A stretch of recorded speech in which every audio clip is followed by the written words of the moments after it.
Okay, good afternoon, everybody. I hope you're having a great conference so far and enjoying the day. It's my distinct honor to introduce our speaker for this special session, Dr. Tim Vollmer. Tim is a real friend of the conference, and his flexibility and willingness to do this session is greatly appreciated. Thank you, Tim, for doing this. What happened was, as many of you here are aware, this session is usually devoted to the topic of updates on the BACB.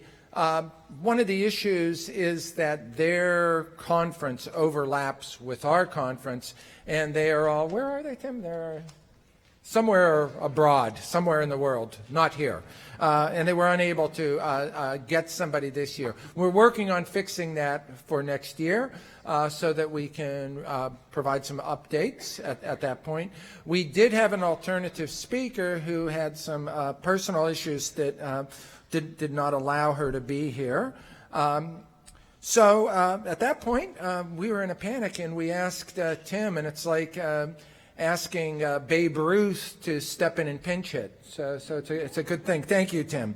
I'm not going to go into a long introductory or read this list, other than to say it's about as long as my arm here if I read all of his bio here, other than to say we are lucky enough to have one of the giants in the field able to present to us on a critical issue in relation to managing problem behavior in schools effectively, ethically, and legally. Without further ado, my friend Tim Vollmer.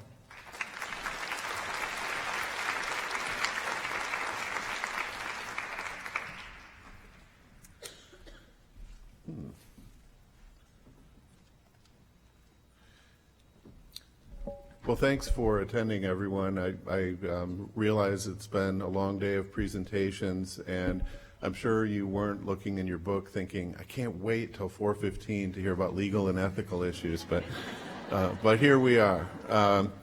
And I thank Mike for pointing out that I'm not representing the certification board. That's really important to say, because what I'll be talking about today represents my own experiences, and by no means do I mean to represent the board on this particular topic.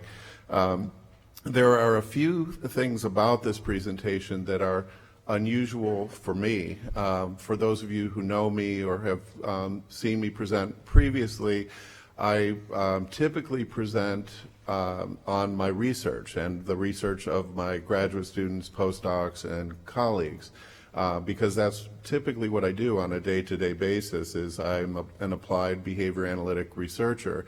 Well, today, given this topic, I didn't bring any data from our research. I will be presenting tomorrow on 2 different occasions about some of our new research. But today, I'm going to talk about legal and ethical considerations specific to the written functional behavioral assessment and behavior intervention plan. So I'm not talking about the process of functional assessment or the process of developing a plan and carrying out a plan.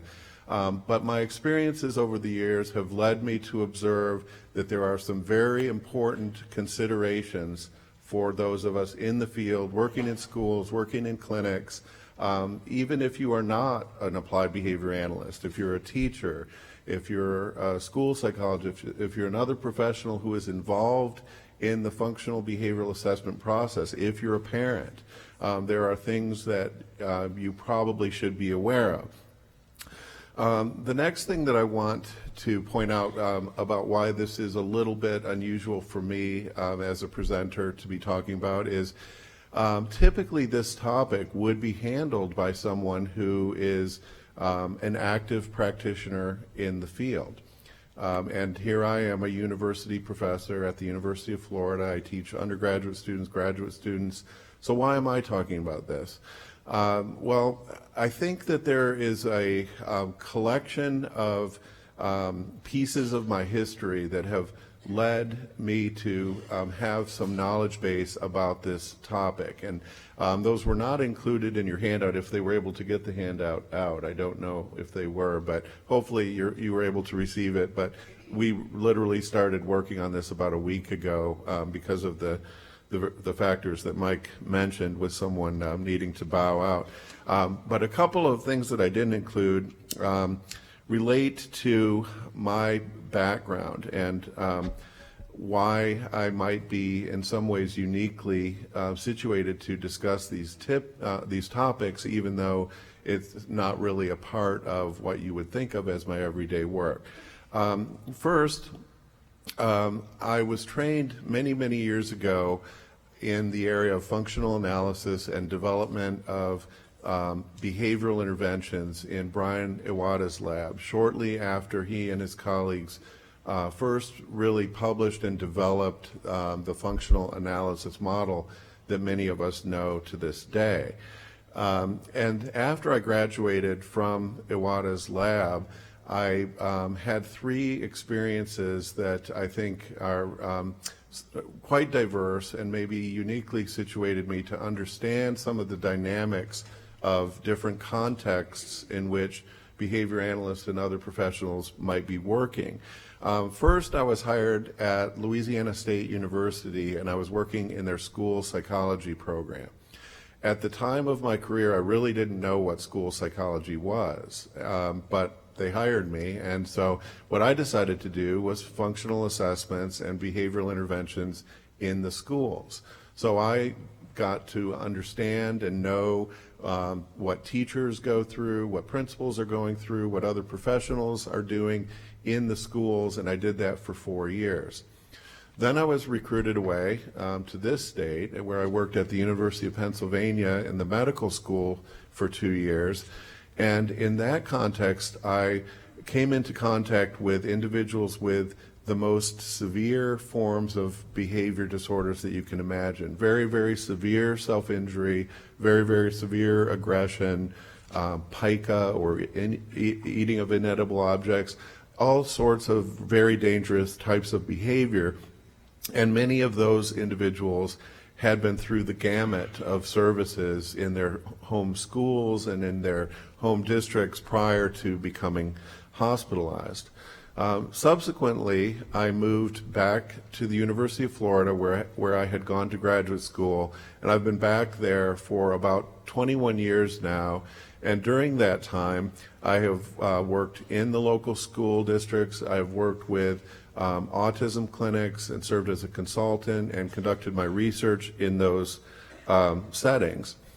A third feature of my personal experience is that I have been an editor of the Journal of Applied Behavior Analysis, and as part of that role, many ethical issues crop up related to the interventions and assessments for and interventions for individuals with severe behavior.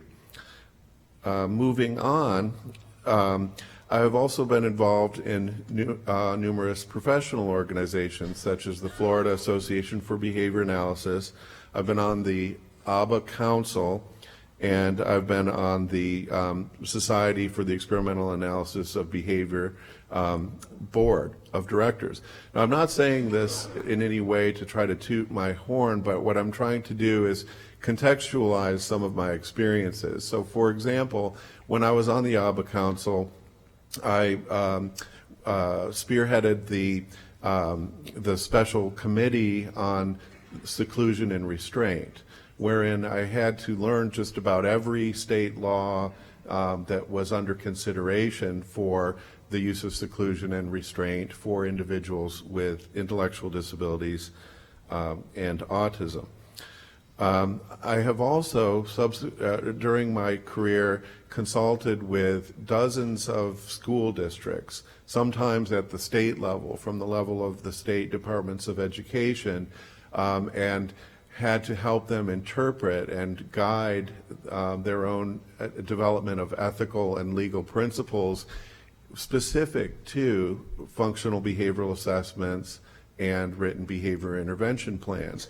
Because frankly, many of the legal situations for individuals with intellectual disabilities and autism arise as a result of some problems associated with their behavior and how individuals working with them, whether it be in a school or a clinic, interact with them or interface with that problem in some way.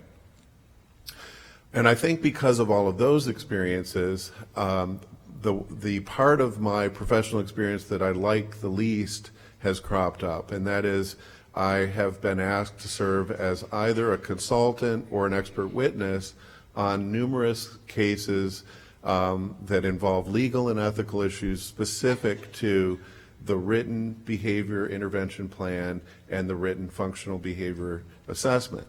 You may be wondering why I am focusing on the written part of the behavior assessment and the behavior plan today instead of the process. Well, keep in mind that the written part of the plan is the interface between you as the professional and the rest of the world.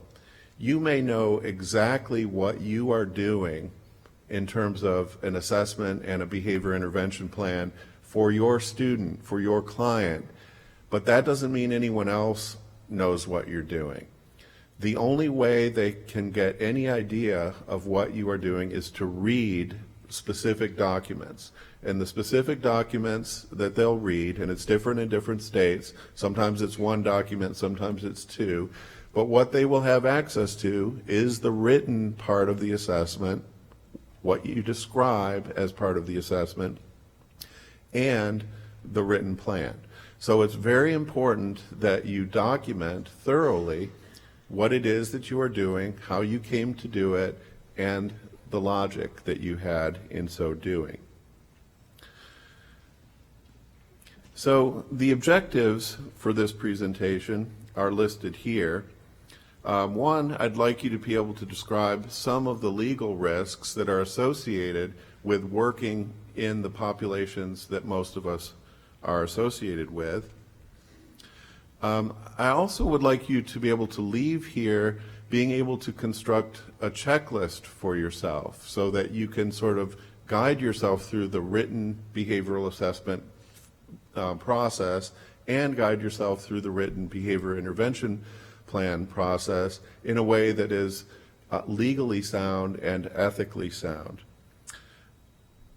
I do want to note, it is important to note that I'm really not trying to scare you with this presentation. I know some of you are new to the field, some of you have been around in the field for decades as I have, but we shouldn't be afraid of legal and ethical issues. The fact of the matter is they happen, and you should be prepared for the possibility of legal and ethical issues to arise related to your work. But it's really quite rare. And in fact, what I would hope that you take away from this presentation today is that you will have a very good feeling about your work and that you feel safe and strong in your convictions and your ethics in conducting that work. Because if you conduct your work and conduct your written work in a safe way, in an ethical way, you are protecting yourself. And I can tell you that the outcome of most of the legal actions are favorable to the side, whichever it is, the people who are making the complaint or the people who are defending against the complaint. It usually, the outcome is usually such that the person who is engaged in ethical behavior is fine.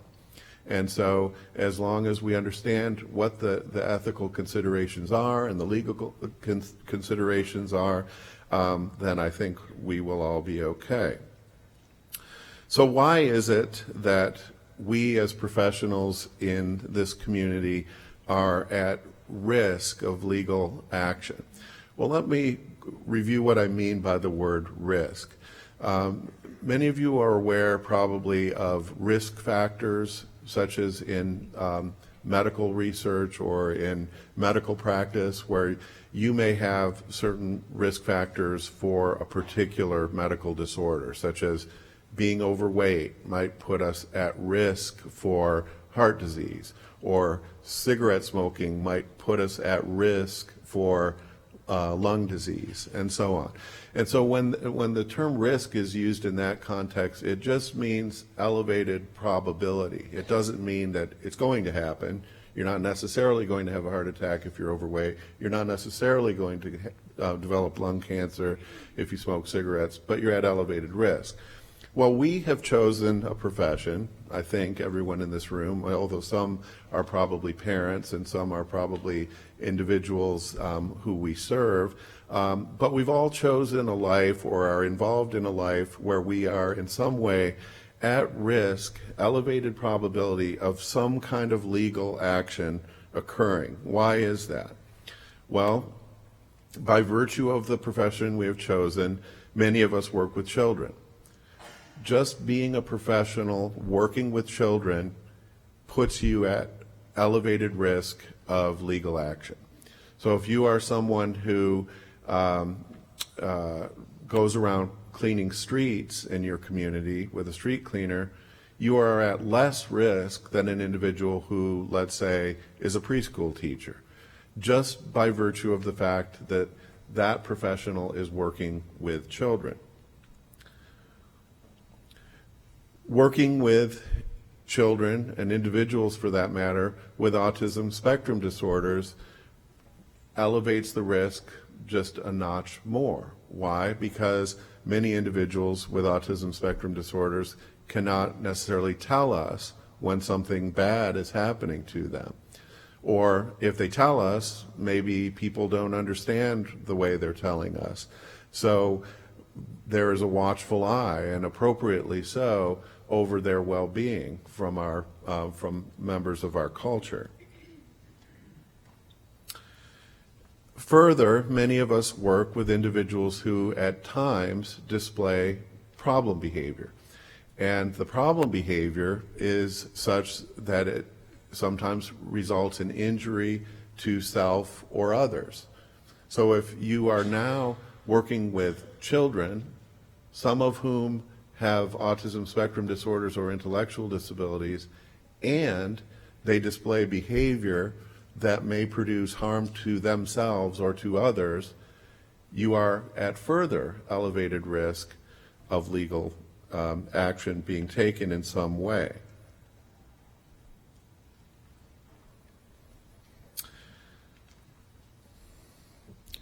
So, if in fact an individual with whom you are working is injured, or if they produce injury to someone else in their environment, it is possible that some legal action will occur. Why is this? Well, think about it from the standpoint of if you are a parent. If you are a parent and you send your child to a school, or you send your child to a treatment center, and they come home hurt, you are probably going to look into why did that happen. And if your perception is that people were not doing their job effectively and that resulted in the injury to your child, then you might pursue legal action. Or it could be the case that someone else's child injures your child, and you start to look into why wasn't my child being protected? Well, and it turns out, let's say, that the other child has been doing this every day for the past several months, and no one has written any kind of plan to deal with that behavior. Now you, as the parent of the child who was aggressed toward, may be inclined to pursue legal action. Or it might be the case that a staff member in your organization is injured, and he or she might claim, I didn't know what to do. No one taught me what to do. And in fact, there's no evidence of an assessment or a written plan, and lots of evidence that the individual who hurt them had been hurting people for a long period of time. So if that happens, there could be legal action, and so on. So because of those risks, and for other reasons, it's important to implement a written FBA, or functional behavioral assessment, and a written behavioral intervention plan, because that tells other people what you are trying to do about this. This is how you are trying to protect the individual and others in the environment, and it has to be very clear for those reasons. So why do it? Well, for those of you who are not in the field of behavior analysis, it's considered best practice in our field. For those of you in the field, you already know that. The reason that it's best practice is because a functional behavioral assessment links the assessment intervention, or excuse me, the assessment information to the intervention. So you take the information that you have learned from the assessment and you develop your intervention based on that. And hundreds and hundreds, if not thousands, of studies have shown the efficacy of that approach. And that approach is distinguished from what might have been called behavior modification in the past, where people simply tried to change behavior without really knowing why the behavior was occurring to begin with. The functional behavioral assessment tries to tell us why the behavior is occurring. So a good behavior intervention plan is essential to not only reduce the occurrence of the dangerous behavior, but to replace that behavior with functional alternatives. Sometimes that's communication, sometimes that is social skills, sometimes that is play skills, sometimes it's sharing skills.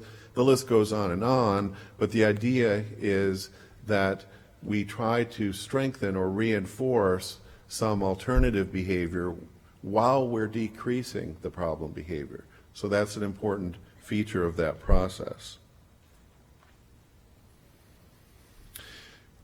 Another reason, and this is tertiary compared to the first two that I mentioned. In other words, the reason we do it is really the first two, but for the purposes of our talk today, it's also important to acknowledge that a good assessment and a good written plan helps to protect you and your organization from legal action.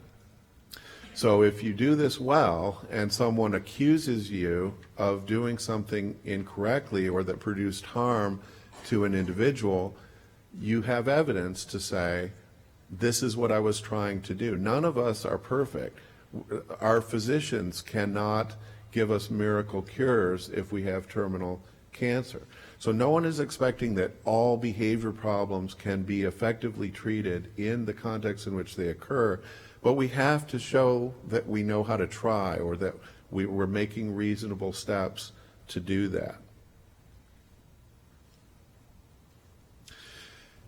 And along those same lines, it's important to recognize that you're not protected if you simply use procedures, but you have not documented those procedures in any way. So you may feel, as I said at the outset of this presentation, very comfortable with what you do and how you're approaching the situation. And you may have even talked it over with the parents, and they seem to be in general agreement. But when push comes to shove, you have to be able to somehow show what you are doing and show the evidence base for it. So next I'm going to list the general legal considerations in cases involving problem behavior. I'm first going to list them, talk about them very briefly, and then go into a little bit more detail about what you might do related to each of these particular considerations. So in litigation, what will often happen is that someone will ask the question first, should the organization have reasonably known that the problem behavior might occur? So I've been involved in legal cases where someone who has never demonstrated aggression in the past suddenly displays aggression. And because someone gets hurt, there is legal action.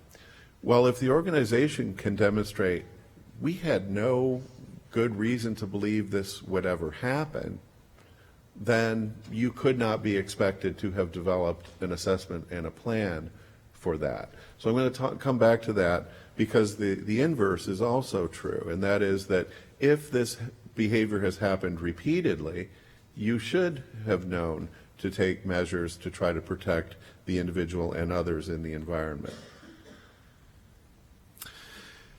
This is an interesting one that has cropped up more and more in recent years, and I believe that attorneys and others involved in the legal process have learned this from behavior analysts, because they frequently will ask the question, was the staff competency trained to implement the behavioral intervention plan?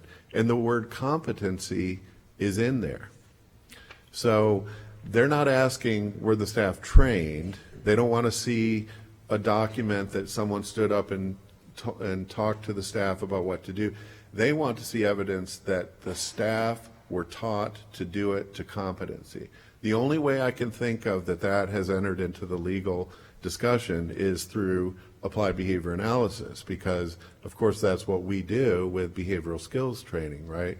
We assess the competency of the individuals who we are training. Another consideration is, did the parents consent on the use of crisis management procedures?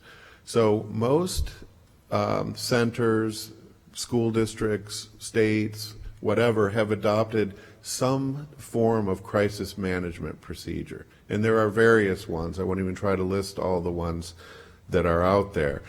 But it's important that someone takes the responsibility of ensuring that parents have approved of the use of the specific procedure that has been adopted by that district or by that organization.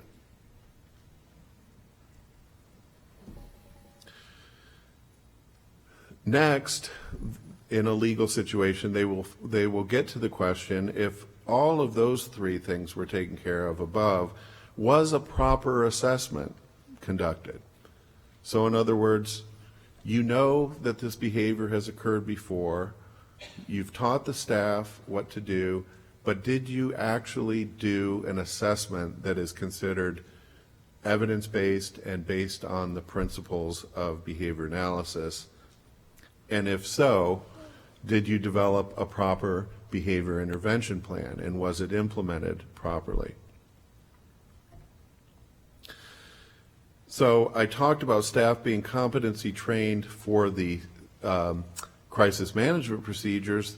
Similarly, the question will be asked, were the staff competency trained to implement that behavior intervention plan that you have developed? Did the parents approve of the behavior intervention plan?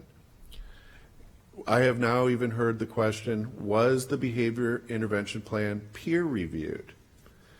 And I'm going to come back to this point because it's easier than you might think to have peer review of your work. And in fact, I'm going to recommend that all of you should do that in some capacity or another.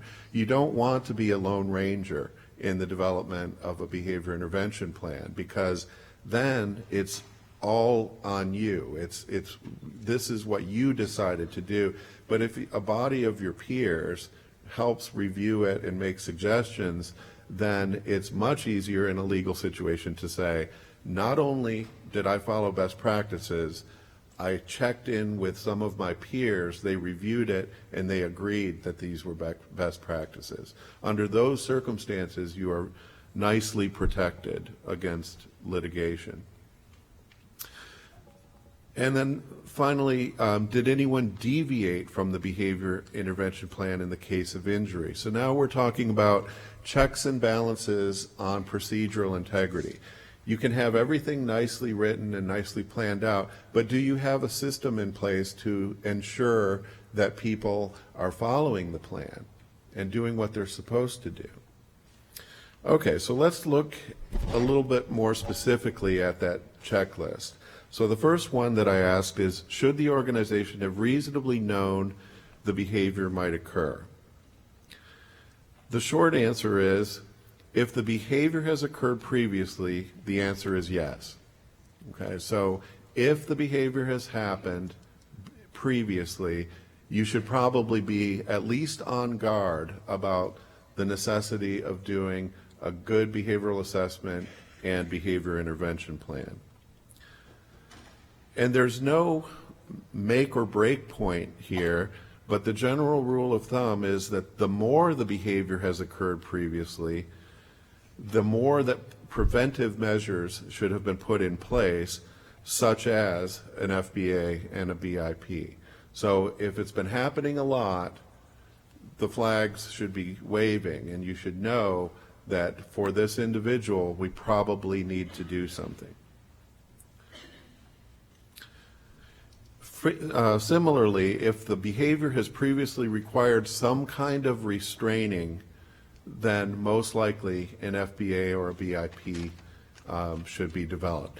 So in legal action, the way this kind of unfolds is that someone will say, or someone will get hurt, let's say, in the process of restraining. And so they might look at that and say, did the parents consent to the restraining? Were you doing anything to make it less likely that the person would ever have to be restrained? And if so, what was that? In terms of staff competency training, were the staff competency trained to implement crisis management procedures? Now, I'll be the first to say I'm not an expert on all the various crisis management procedures that there are out there, but what I do know is that they're closely scrutinized when there's legal action, especially if somebody gets hurt during a crisis management procedure. So it's always good to ensure that staff are not just talked to about how to do the crisis management, but that that crisis management procedure actually has a competency-based component where they have to demonstrate that they're competent in implementing the procedures. So that training has to be documented. It's not sufficient to say, well, on April 14th, Mike held a session and trained the staff. You got to believe us. That's what happened that day. No, you have to have it documented in one way or another. There should also be documentation of the procedural integrity when the crisis management is implemented. So, first of all, usually in crisis management training, there's some kind of role playing that goes on, and that's important to document that the person demonstrated competency. But if in fact a crisis management procedure is implemented, there should be systems in place where someone, when possible, goes back and scrutinizes how well the procedures were implemented. Were all of the correct procedures implemented? And if not, what sort of corrective actions were taken to, let's say, retrain the staff or to prevent similar mistakes in the future? Did the parents consent to the use of crisis management procedures? I was actually involved in a case a number of years ago where I was sent mounds of paper documents to review. And the issue centered around whether or not the parents were aware of the crisis management procedure that was being used, because there was a shift at this particular facility where they adopted a new crisis management procedure. The parents said, no one told us, we would never have agreed with that. I found a page somewhere in the middle of all of those documents that showed the parents' signature saying, I agree to the use of that crisis management procedure. The case was thrown out just based on one piece of paper, and that was the whole crux of that issue. So signatures must be in place. It's not enough to simply get parents to agree. And it's understandable from a standpoint of a parent. You want to know what your child is experiencing, and if you have difficulty with it, maybe you'll change to a different facility, maybe you'll change to a different school, maybe you'll come to some compromise about the policy. But if you are in agreement as a parent, then your signature should be in place, and someone should be responsible for ensuring that that signature is in place. And it's important to recognize that verbal consent is not acceptable. So just as I have seen cases where there is a floating document in the middle of mounds of documents with a parent's signature, there have been numerous cases where individuals said, well, the parents knew that was the procedure we used. We talked about it every year at the IEP meeting, but it was never documented in any way. So moving to the next one, was a proper functional behavioral assessment conducted? Most organizations have a template. If your organization does not have a template, I would recommend that you develop one. And that is that you make sure all of the essential components, which I will not go into today, but there are recognized components that are pretty important to have, such as documentation of direct observation and so on. But most organizations have a template. If you follow the template of your organization, school district, or state, then you're probably okay because you're following what you were told to do upon being hired into your position. Often I am asked, do we need to do an actual functional analysis? And I know this is considered a general audience for this session, and some may not know the distinction between a functional analysis and a functional assessment. But just briefly, the difference is that in a functional analysis, one intentionally manipulates variables that are suspected to be associated with the problem behavior. So you might intentionally provide adult attention contingent on problem behavior to see if it elevates. A lot of times people will talk about it like a behavioral allergy test. Does the behavior swell up under that circumstance? Well, it really is considered to be the principal way of conducting an assessment. But I would make the case that it's not always true that one has to have a functional analysis as part of the assessment. I'm going to talk at length about that tomorrow for those of you who will be attending my session. But for here, it's sufficient, I think, to say that you need to do a good assessment. It doesn't always have to be a functional analysis, and I'll go into a little bit more why in just a minute. Another common finding that I have is that behavior analysts, teachers, and other professionals tend to underestimate the amount of observation time that they have done in conducting their assessment. So, for example, I've been sitting talking to attorneys involved in legal situations where they'll say, is this really sufficient? This behavior analyst said that she observed for 30 minutes on April 12th, 2016. That can't possibly be a good assessment, right? But then I'll talk to the behavior analyst and she'll say, well, I'm in that classroom every day. I saw that kid the entire school year. So I was doing my descriptive analysis for that 30 minutes. Well, no one outside of our field knows that difference.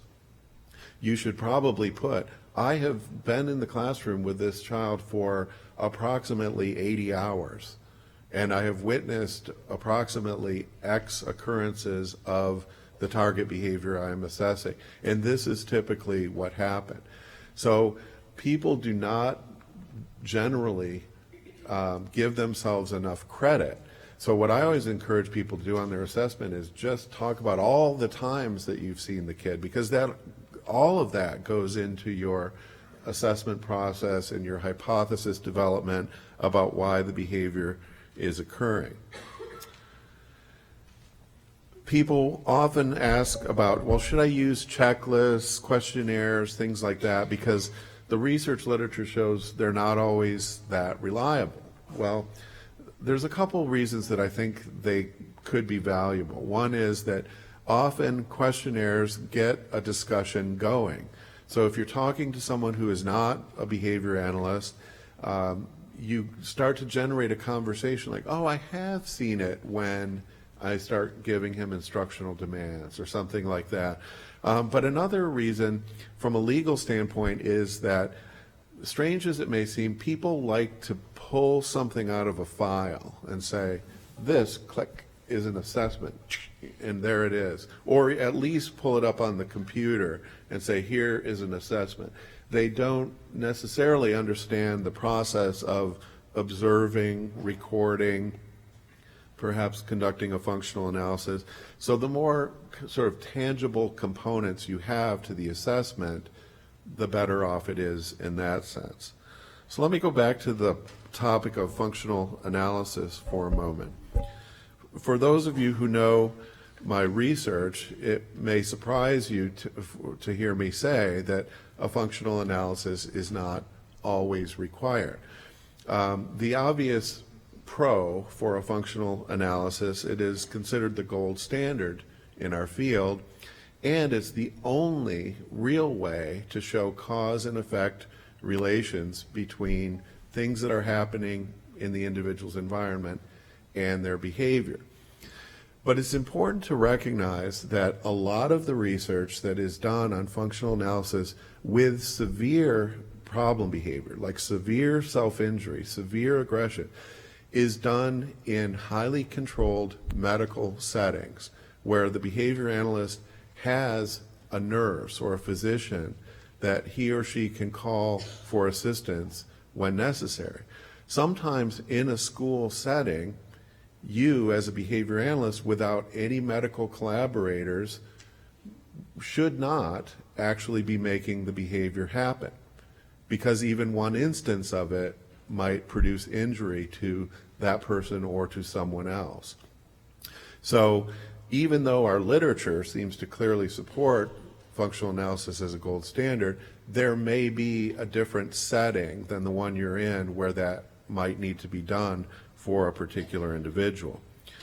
So it could be the case that the behavior might be too dangerous. It could be the case that the behavior is sensitive to certain types of reinforcement that you would test in your functional analysis, but might only occur when other behavior, such as appropriate behavior, is not being reinforced. So you don't want to set up a situation with very extreme behavior where the only way to get the reinforcer is by engaging in the problem behavior. So what is the middle ground? Well, the middle ground, one of the people who studies the middle ground is seated up here in front, Sarah Bloom. The middle ground is that there are now very practical functional analysis models that can be used in classroom settings, in clinic settings, even in home settings, that are very brief and can occur in the context of the person's typical instructional activity. One is the trial-based approach, which I think Sarah will be talking about this week. And another is an approach that has been described by Angie Quirum, which distinguishes between automatically reinforced problem behavior, that is, problem behavior that occurs independent of the social environment, and socially reinforced problem behavior. That's a critical distinction to understand, but both Sarah's approach and Angie Quirum's approach can be done very, very quickly in the context of the natural environment and in a way that is done that is not likely to produce as much injury or problem. So there is a middle ground. Related to the question, was a proper behavioral intervention plan implemented? There's a common misinterpretation, and that is that people frequently say, even behavior analysts, that the alternative response that is being reinforced should match the function of the problem behavior. Sometimes that's true, but recently in the area of problem behavior maintained by escape, let's say from instructional activity, it has been shown that the use of positive reinforcement is much more effective than the use of negative reinforcement. So teaching someone to escape is not as effective as teaching them to participate and receive positive reinforcement for participating. So that's another reason it's useful to distinguish between automatically reinforced and socially reinforced, because if it's socially reinforced behavior, probably you're going to use some kind of positive reinforcement procedure. So it doesn't always have to be the case that there's a functional match between the appropriate behavior and the problem behavior. But rather, a good functional assessment will inform us on how to proceed. So with that example about escape-maintained behavior, if my functional assessment tells me this child is engaging in escape from instructional activity, I might say to myself, well, maybe the instructional activity is aversive.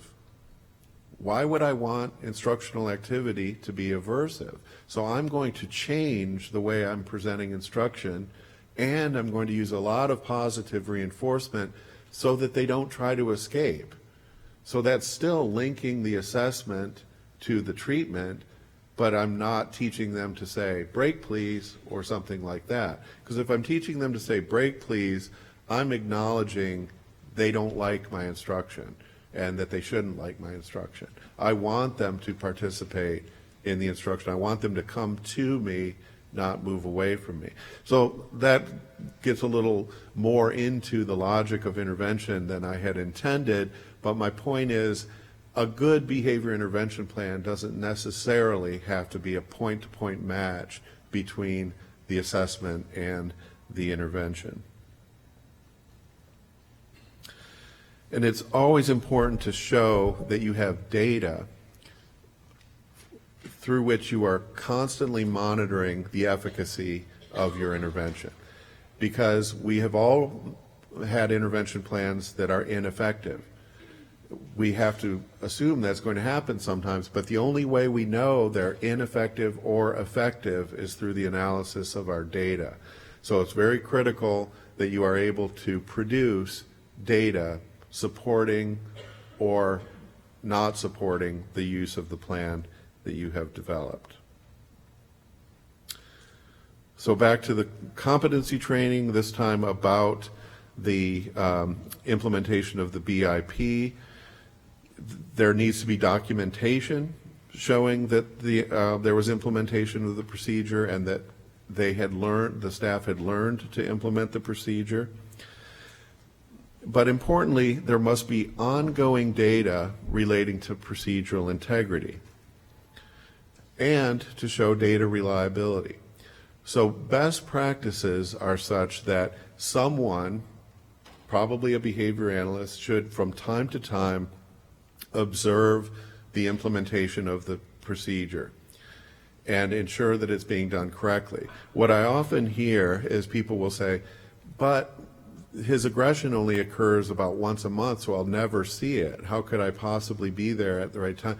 That doesn't necessarily mean you can't observe procedural integrity. You can always make sure they're doing all the steps correctly in terms of reinforcing the appropriate alternative behavior. There's many opportunities to check for proper implementation. So I will often do a 10-minute spot check, make sure people are reinforcing the appropriate behavior, and then talk to them and say, good, you did it correctly 100% of the time, and then I'll have a document that says I observed them doing it correctly 100% of the time. With that said, and I know there's a lot of words up here, but I'll just try to summarize, that it's important to watch for errors of commission. So we can always observe to see, did they do it right? Did they omit any parts of the procedure? But what you might find even more often is that people will do things they're not supposed to do. So nowhere in the plan does it say, hold the child's hands down. But one staff member might hold the child's hands down. And so you want to note that that is an error of commission and give the person feedback and training that they're not doing the steps correctly, because often those errors of commission are where the injury will occur. We've talked at length about parent consent. There should be an initial signature when the BIP is developed. Sometimes that's a signature approving the entire IEP. That's fine. But importantly, when there are changes in the document, the parents should approve of those changes. And I'm not talking about minor changes like increasing a DRO from 1 minute to 1 minute and 10 seconds or something like that. But if the change is such that, for example, somebody might need to now touch the child to physically guide them, you better have that documented, because if the child comes home with bruises, the parents have not consented to that feature of the plan. So I mentioned peer review. Some people are fortunate enough to have formal peer review teams in place with various organizations, various school districts. It's sometimes hardwired into the system. If you do not have a formal peer review process, I would recommend that you develop an informal process. So maybe invite a couple of your colleagues from the community and say, hey, how about you review my plans, I'll review yours, we'll talk about them, we'll make suggestions to each other, and then we'll kind of sign off that we peer reviewed. Because it's almost never the case that if there is legal action, someone could say, all three of these behavior analysts were wrong in saying that these were evidence-based procedures. If there's just one person, then yes, it's much more likely that that could happen. So how do you do this? It could be BCBAs from your own center or school district. It could be BCBAs from other sites. You could use organizations and meetings like this to meet people and to say, hey, could we form an informal peer review team for the reasons of protecting ourselves and for ensuring best practices.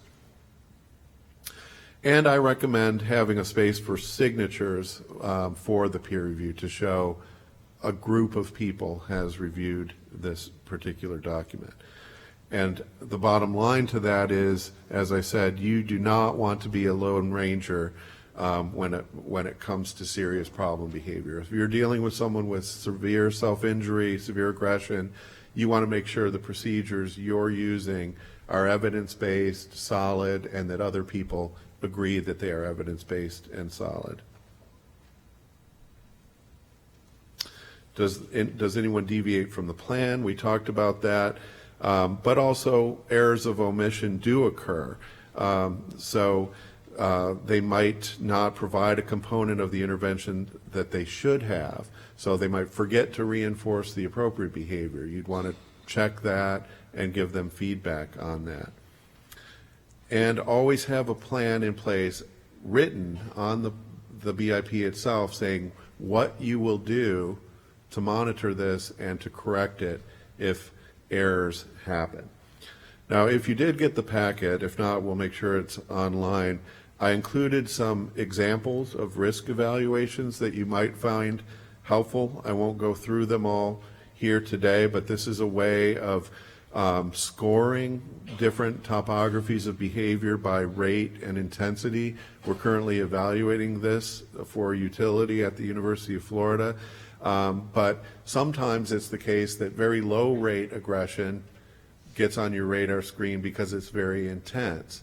Sometimes lower intensity aggression gets on your radar because it's high rate, or some combination. And the same is true for self-injurious behavior, property destruction, and other topographies. I shared these with you just so that you might consider using something like this or developing some systems to sort of triage for yourself when you probably need to trigger the assessment process and or the behavioral intervention process.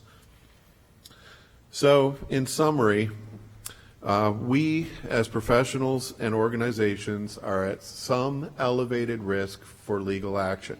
We have to recognize that. And again, I don't mean to scare you. I really hope that if you can just follow some of these recommendations and develop a checklist based on them, I would suggest you're probably going to be fine. You just want to make sure that you have all of those things in place. Interestingly, what I have found is that the legal standards in almost every case I've been involved in recent years, say the last decade or so, are based on the principles of behavior analysis. So I'm certain that behavior analysis has had an influence on legal situations involving individuals with autism and intellectual disabilities, because they'll ask questions like, was there an FBA done? Were staff competency trained? Those questions couldn't have come about without the knowledge base of behavior analysis. So they're really following our own ethical guidelines. If we follow our own ethical guidelines, we should be okay. So I would suggest in closing then that it's possible with very minimal change to your own professional behavior, you can likely protect yourself, your organization, and your colleagues from legal action, because you will be engaged in highly ethical behavior and behavior that is likely to ensure the safety of your clients, other clients or students, and staff in the environment.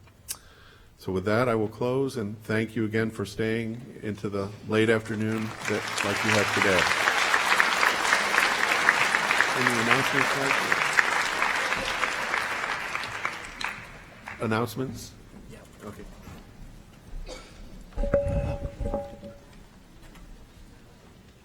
Oh, I'll be up here if anyone has questions. Okay. I'm going to give the code, but if anybody wants to stay and have a discussion, ask questions, we could do that for a little while. Thank you, Tim. That was excellent. The points that were made in this session are so important to all of us practicing in the school. It's very sage advice. Thank you. Thank you so much. Everybody's waiting for the code. It is FAL 123. FAL 123. Thank you, everybody, and I look forward to seeing you tomorrow. Have a great evening.